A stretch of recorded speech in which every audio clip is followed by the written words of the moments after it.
The wind cut across the wide, curved path like a warning that he could no longer ignore. Snow gathered in restless drifts along the single, strong fence line that marked the boundary of his family's land that had once felt like purpose, but now pressed on him like a question he didn't know how to answer. Elias Warren stood alone beside the old oak tree, whose roots had held his family for 3 generations. Even in winter, the trunk carried a quiet dignity, a reminder of stability he no longer felt. A horizon glowing faintly with cold Christmas Eve light stretched before him, yet instead of clarity, he felt the ache of direction slipping away. That year had tested him more than any storm. His discipline had weakened, his focus scattered, and the purpose he had once carried with confidence felt diluted, almost hollow. It was the first time in his life he feared he had lost his inner strength, his ability to lead, provide, and act with wisdom for the people he loved most. Snowflakes drifted down, soft as unanswered prayers. Behind him, the farmhouse windows glowed warm, but even that warmth felt distant. He had hidden this purpose crisis well, wearing the mask of a steady man, but deep inside, the soil of his spirit was cracking. A sudden shift of wind brushed against his coat, almost like a nudge, a whisper reminding him that divine timing often begins in places where clarity has slipped away. But Elias shook off the thought. He had no right to expect guidance, not when he felt he'd failed in every direction. Little did he know, the real breakthrough, the real transformation of his character would not begin with his strength, but with a moment of humility shared on Christmas Eve. But it didn't start there. We must go back a little in time. If stories of purpose, resilience, and divine timing speak to your heart, make sure you subscribe now so you never miss the next chapter of wisdom and clarity. Elias Warren had always lived by rhythm. Sunrise, chores, work, rest, each day stitched together with quiet discipline.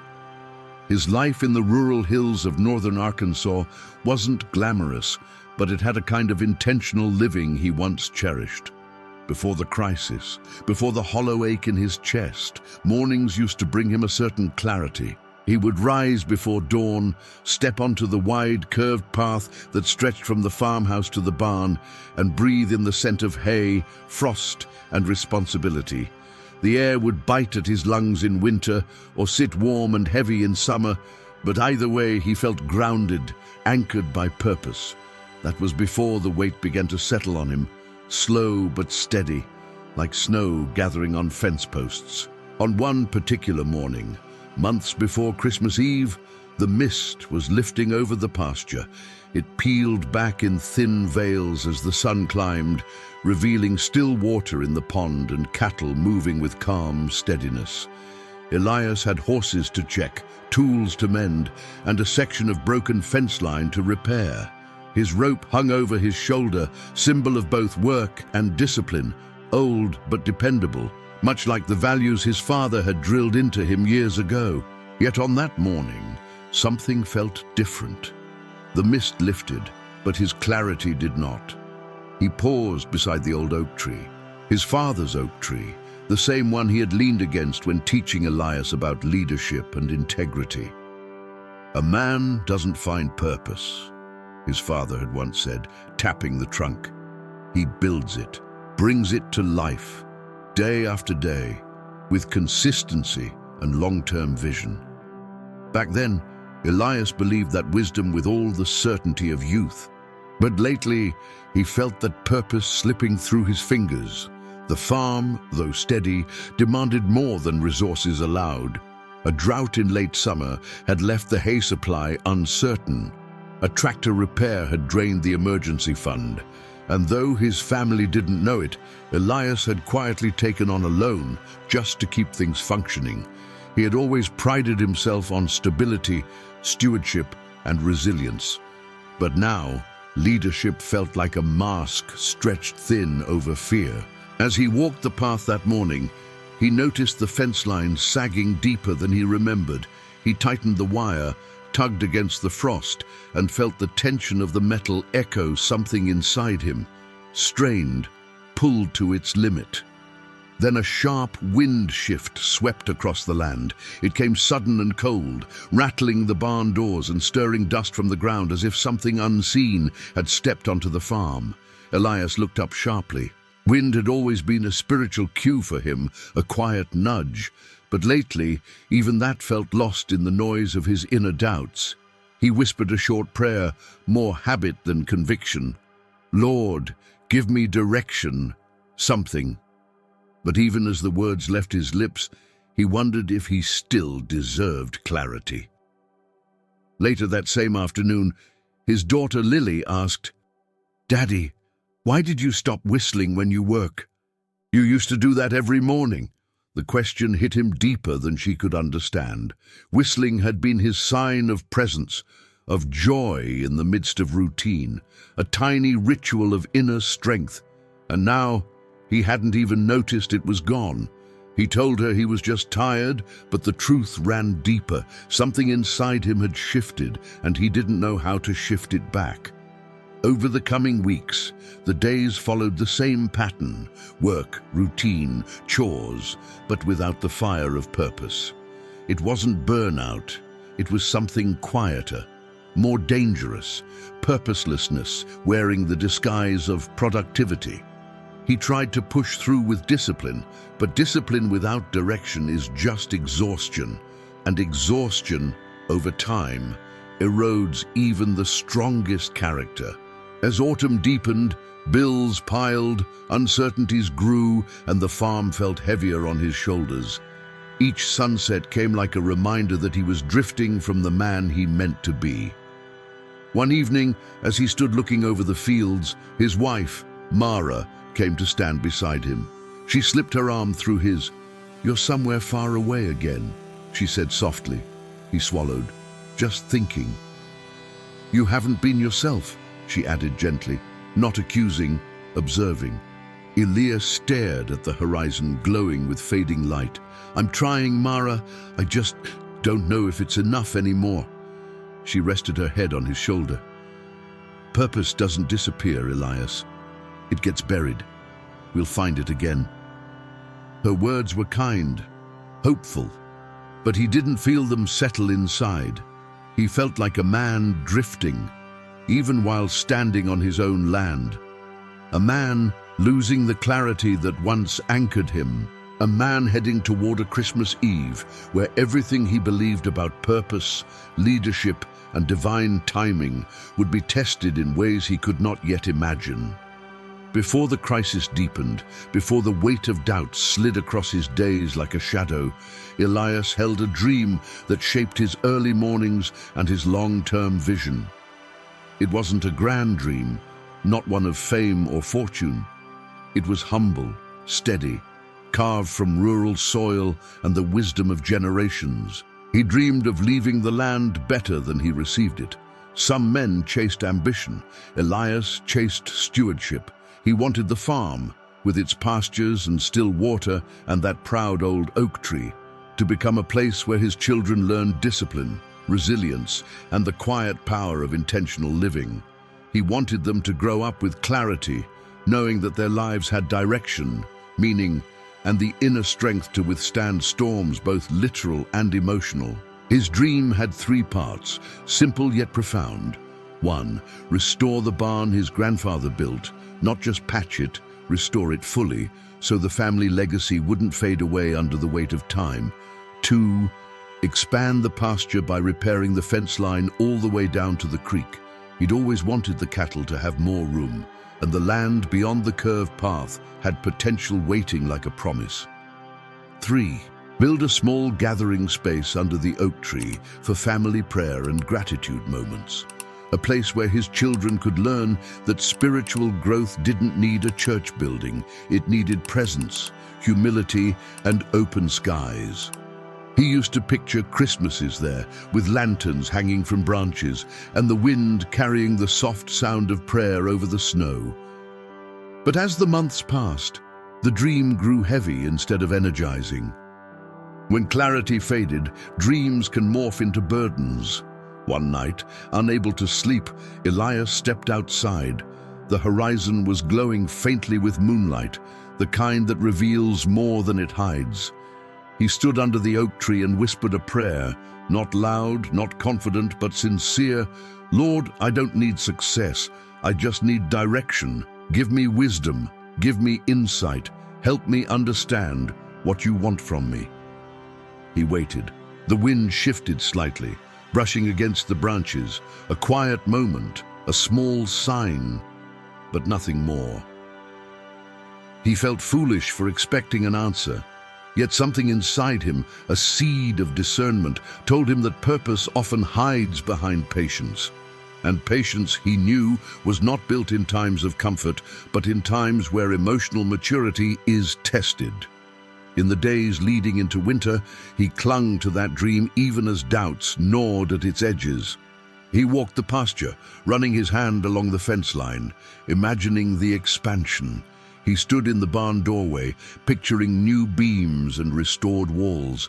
He paused beneath the oak tree, envisioning his family gathered in prayer, especially on Christmas Eve. But each vision came with a weight. How can I build anything when I can barely maintain what I have? How can I lead when I can't even find my own direction? How can I give my family stability when I'm losing grip on my purpose? The dream wasn't fading, it was calling him to grow, to rise, to become a man shaped not by fear, but by character. He just didn't know yet that before the dream could come alive, he would have to walk through a valley of trials, not just one, but two, each designed to draw something out of him that comfort never could. For every strong oak stands because its roots dug deep during storms. And Elias was about to face his first storm, not of weather, but of the soul. The first trial didn't strike like lightning. It seeped into Elias's life slowly, the way winter frost crawls across a window pane. Quiet, persistent, almost invisible, until suddenly everything feels cold. It began with exhaustion, not the kind a night's sleep fixes, but the kind born from carrying too many unspoken uncertainties. Every morning, he woke before sunrise, but instead of feeling that familiar spark of purpose, he felt only weight, heavy and unmoving, like stones stacked on his chest. Routine tasks demanded more focus than they should have. His mind wandered. His discipline cracked, and even the wide-curved path leading to the barn felt longer each day, as if stretching under the weight of his doubt. Small things set him off, tools misplaced, fences sagging, animals acting restless, but deep down he knew the real storm wasn't around him, it was inside him. One morning, before the first frost, Elias went to repair a section of fence near the creek. His rope hung over his shoulder, the tool that had always reminded him of consistency and grit. But today, the rope dragged behind him, its weight echoing the heaviness inside. When he reached the fence, he stopped. The ground was hard, frozen and unyielding. The posts leaned, the wire was loose. But the real trouble wasn't the fence. It was the sudden realization that he no longer believed he had the strength to fix it. He dropped to one knee, pushing his hand into the cold soil. It wouldn't budge. It felt like a metaphor he couldn't avoid. Your spirit is becoming like this ground, solid, cold, refusing to be shaped. A sharp wind shift blew across the pasture, stirring the dried grass and rattling the wire. The wind had always been a spiritual signal for him, but now it felt like a reminder of how far he'd drifted from the clarity he once held. He looked up at the horizon, gray, dim, offering no direction, and felt something inside him break, not loudly, quietly, the way ice cracks beneath snow. Later that afternoon, he tried to push through the tasks of the day, but his thoughts spiraled. His mind jumped from finances to repairs to unspoken fears about failing his family. His emotional maturity, usually strong, began to fray under the pressure of uncertainty. When Mara asked if he wanted help stacking hay, he answered sharply, too sharply. She paused, not hurt, but concerned. He apologized, but the damage wasn't the tone. It was the fact that he didn't recognize himself in that moment. He had always prided himself on leadership marked by integrity and patience. Now, frustration dripped through every word, and he felt powerless to stop it. That night, as he lay awake, he whispered another quiet prayer. Lord, I'm slipping. I need clarity. I need focus. I need strength. But heaven felt silent, and silence fed his doubt. 3 days later, it all came to a head. He walked into the barn intending to start chores, but as he lifted a feed sack, his arms trembled from more than fatigue. He set it down, gripping the edge of a stall for balance. The cold boards pressed against his forehead as he whispered, I don't know who I am anymore. In that moment, even the animals sensed the shift. His favorite gelding, usually calm, unshakable, stepped back nervously, ears twitching. A spiritual cue he didn't want to face. Elias sank onto a bale of hay, his breath hitched, his chest tightened. Not panic, something deeper. A man facing the truth that he had lost sight of his purpose, his direction, his long-term vision. Leadership felt impossible, integrity felt fragile, even resilience, his old friend, seemed distant. The barn was quiet, but inside him there was a storm. One no one else could see. A storm made of failure, fear, and the slow erosion of hope. Then, through the stillness, something unexpected happened. A single shaft of morning light slipped through a crack in the barn roof and landed on the old seed bag hanging on a nail. A symbol he'd always associated with responsibility, discipline, and stewardship. And for a moment, he remembered something he had forgotten. Seeds don't grow because the ground feels ready. They grow because the sower refuses to quit. That small insight didn't fix everything, but it softened the ground of his heart just enough for something new to take root. Still, Elias wasn't out of the valley. In fact, he was only entering the deeper part of his trial, the part where pressure would come not from within, but from an injustice waiting just ahead, ready to test his character like fire tests steel. The storm inside him was heavy, but the storm outside him was about to strike even harder, and purpose, once shaken, would soon be threatened in ways he could never have imagined. Winter settled early that year, and with it came a tension Elias couldn't quite name. The wind grew sharper, pressing against the barns with a steady moan, and the sky thickened with clouds as if holding its breath. Inside the house, the warmth of family and the promise of Christmas approached, but Elias's spirit remained heavy, still wrestling with direction and clarity. It was during this fragile season that the injustice arrived, wrapped not in violence or chaos, but in something far more subtle and dangerous: manipulation.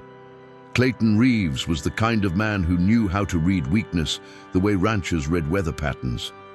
He owned the property bordering Elias's pasture, a man with ambition that outpaced his integrity, with charm that masked self-interest, and with a strategic thinking style that always bent toward personal gain. Clayton had noticed Elias's struggles long before Elias realized anyone could see them, and Clayton had a plan. One icy morning, he drove up Elias's wide curved path in a shiny truck that didn't belong on country gravel. He stepped out with a smile too warm for the weather. "Morning, Elias. Heard you've had a rough season." Elias forced a polite nod. "We're managing." Clayton's eyes scanned the sagging fence line, the aging barn, the worn rope over Elias's shoulder. He took it all in with a calculating glint. "Well, friend," Clayton said, "I actually came here with an idea that could help us both." Elias felt a chill unrelated to the cold. Clayton continued, "I'm expanding my herd. Need the bottom portion of your pasture. Thought maybe you'd lease it to me, or even sell it outright. Could solve some of your pressures." The way he lingered on that last word stung. Elias stiffened. "That pasture's not for sale." Clayton smiled, unbothered. "Everything's for sale. Depends on how much a man needs relief." There it was, the first pressure, a test, not of land, but of integrity. That night, Elias sat by the stove, staring at a stack of unpaid invoices. Mara watched him quietly. "You're thinking about the offer," she said. He didn't deny it. "Clayton's wrong for the land, but things are tight, Mara, tighter than I've admitted." She placed a gentle hand on his arm. "We'll find a way without giving up your purpose. Selling that pasture would take more from you than it would give." Elias knew she was right, but the weight inside him made the temptation feel powerful. He needed stability. He needed breathing room. And Clayton had sensed exactly where the cracks were forming. For days, the offer gnawed at him. He walked the pasture in long, silent stretches. He ran his hand along the strong fence line. He looked at the oak tree and wondered if his father would have stood stronger, or if he too would have felt this pressure. But injustice rarely stops at temptation. 4 days later, Elias discovered fresh tire tracks in the lower pasture. Clayton had driven onto his land without permission. Elias rode out on horseback, anger building with every stride. When he reached the creek, there stood Clayton and 2 hired hands, measuring posts as if planning construction. Elias felt his chest tighten. "What do you think you're doing?" Clayton didn't flinch. "Just showing my crew the space we'll be leasing once you say yes." "I never agreed to anything," Elias said, voice low, controlled. Clayton smirked. "You will. A man in your situation doesn't have many choices." The wind shifted sharply across the field, a cold, cutting gust that made the cattle in the distance lift their heads in unease. Spiritual cue. Something wasn't right. "I'm telling you to get off my land," Elias said. Clayton stepped closer, lowering his voice. "You act like you have the luxury of pride, Elias, but pride doesn't pay bills. Pride doesn't repair barns. Pride doesn't buy Christmas gifts for the kids." That last jab was intentional, a blow aimed directly at Elias's heart. "Get out," Elias said again, not loud, but final. Clayton held his stare a long moment before signaling his men. "Fine, but think carefully, neighbor. Not everyone gets more than one chance." As the truck pulled away, leaving deep ruts in the frozen soil, Elias felt something rise inside him. Not anger, not fear, but resolve. A flicker of the man he used to be. But Clayton was not finished. 2 weeks before Christmas, just as snow began to settle in thick blankets across the land, the county inspector arrived unexpectedly. Elias greeted him at the barn. "Morning, Jim. What brings you out this way?" Jim looked uncomfortable. "Received a complaint about your fencing near the creek. Claims your cattle crossed onto neighboring land." Elias's jaw tightened. "My cattle didn't cross. Clayton's men opened the fence." Jim sighed. "I figured as much, but protocol says I have to document it. This wasn't just manipulation now, it was strategy. Clayton had filed a complaint to pressure him financially. If Elias received a violation, he'd owe fines he couldn't afford." Later that evening, Elias rode out again to the lower pasture. Snow clung to the broken fence. Tracks, boot prints, not hoof marks, were scattered around the wire. Clayton had staged it, and for a moment, Elias felt something dangerous, discouragement so deep it threatened to crush what little clarity he had left. When he returned home, Mara saw it on his face instantly. "What happened?" "He's forcing my hand," Elias whispered. "Every direction I turn, he's blocking me. Every bit of stability we have left, he's trying to shake loose." Mara stepped closer. "Then stand firm. Leadership doesn't show when things are easy. It shows when a man's character is attacked." He looked at her, really looked, and saw no fear in her eyes, only belief. Belief he no longer had in himself. "He wants to break me," Elias said. "No," Mara replied softly. "He wants you to forget who you are." Her words struck deep. Clayton wasn't after land. He was after Elias's purpose, his clarity, his identity. The trial wasn't about property, it was about character. A storm of injustice was now raging around him, and if he lost himself in it, the storm inside him would finish the job. But storms have a way of revealing the strength of the roots beneath the soil, and soon Clayton's own ambition would begin to unravel, setting the stage for a fall that no manipulation could prevent. The deeper winter pressed into the hills, settling heavy over the land like a slow-growing truth. Snow thickened on fence posts. The ponds froze over with glassy stillness, and the winds carried a sharpness that made even seasoned farmers move with caution. But beneath the cold surface, something else was shifting, something Clayton Reeves had not anticipated. Ambition always looks steady until it outruns integrity. Clayton had pushed too hard and too publicly. Several neighbors noticed his hired men on Elias's property. A rancher named Bill Hargrove saw Clayton's truck down in the lower pasture on a day Elias was miles away in town. Word spread quietly, as it often does in rural communities. Folks didn't speak loudly about it, but they watched.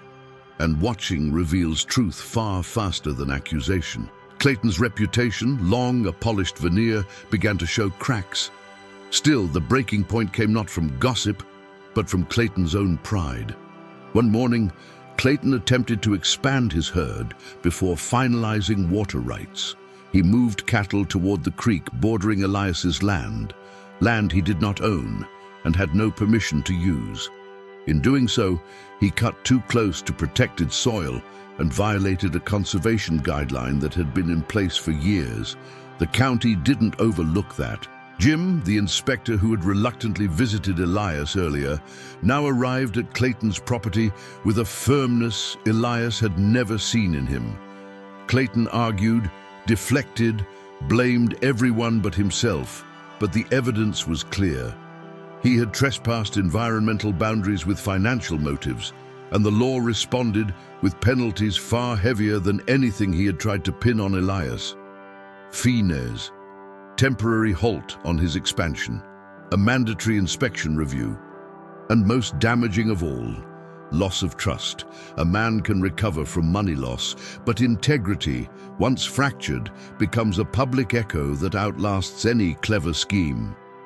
In a last attempt to regain footing, Clayton drove to Elias's farm again. But this time, his truck stayed on the road. He stood at the fence line, no longer bold, no longer smirking, just a man whose schemes had turned back on him. Elias approached slowly, his boots crunching through snow, every step steady with a clarity he hadn't felt in months. Clayton cleared his throat. "Elias, look, things got out of hand. Maybe we can talk. Maybe we can work something out." Elias looked him squarely in the eye, the cold wind brushing past them. "I'm not interested in deals built on manipulation." Clayton stiffened, pride flaring. "You think you're better than me?" "No," Elias said calmly.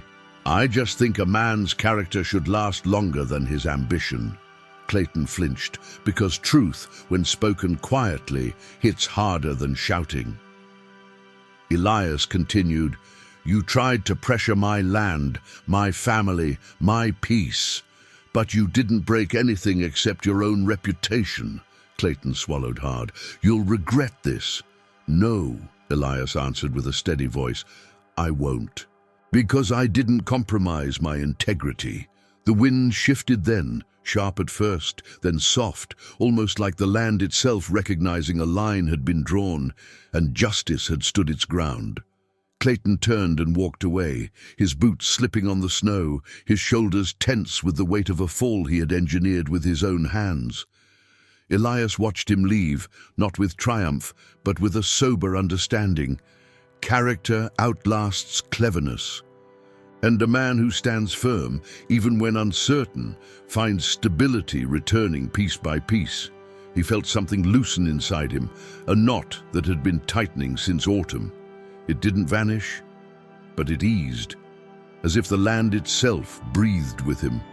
The injustice had passed, but the blessing, the breakthrough, was still ahead, and it would arrive on a night filled with snow, candleless prayer, and a Christmas Eve wind carrying the whisper of divine timing.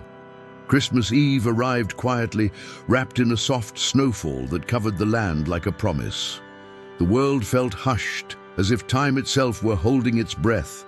The fields shimmered beneath a silver-blue sky, and the old oak tree stood tall in the distance, its bare branches reaching upward like a prayer carved into the winter air. Inside the farmhouse, Mara and the children prepared for the evening tradition, a simple family gathering under the oak tree, lanterns in hand, offering gratitude for the year's blessings, even in seasons of struggle.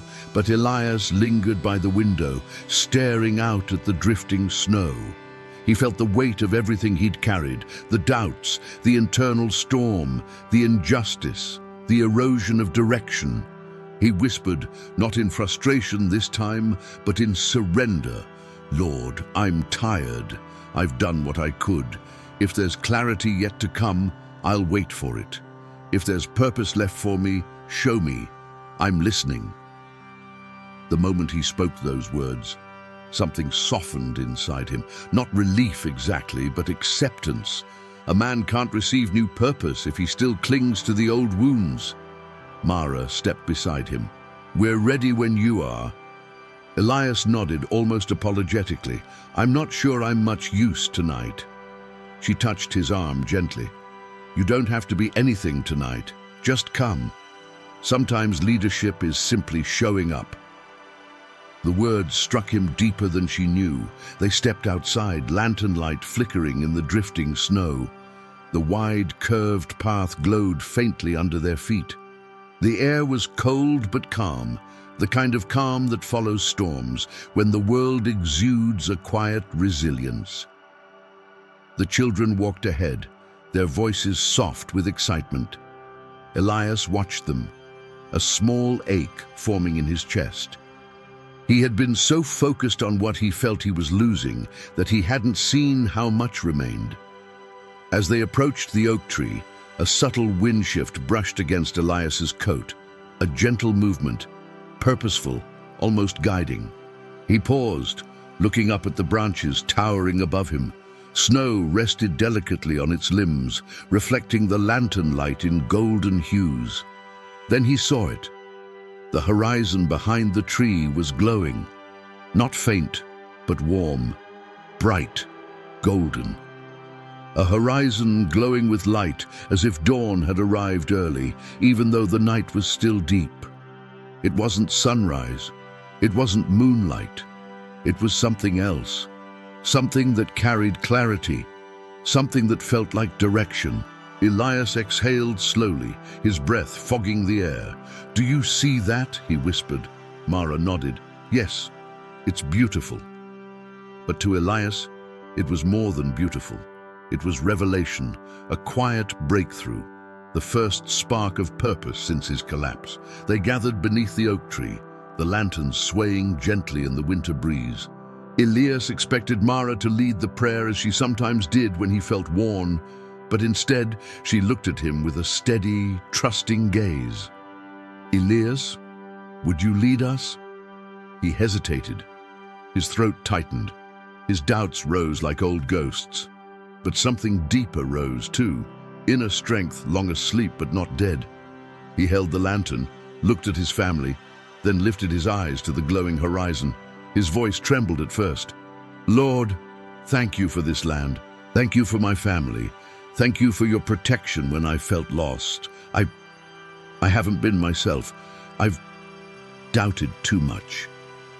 A tear threatened but didn't fall. "But tonight, on this Christmas Eve, I'm choosing something different.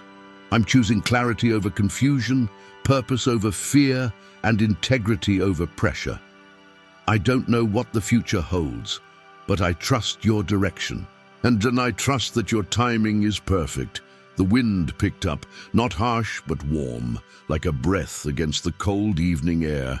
The lantern flames flickered upward, and then, at the very moment Elias lowered his head, he heard a sound behind him, a soft, struggling grunt.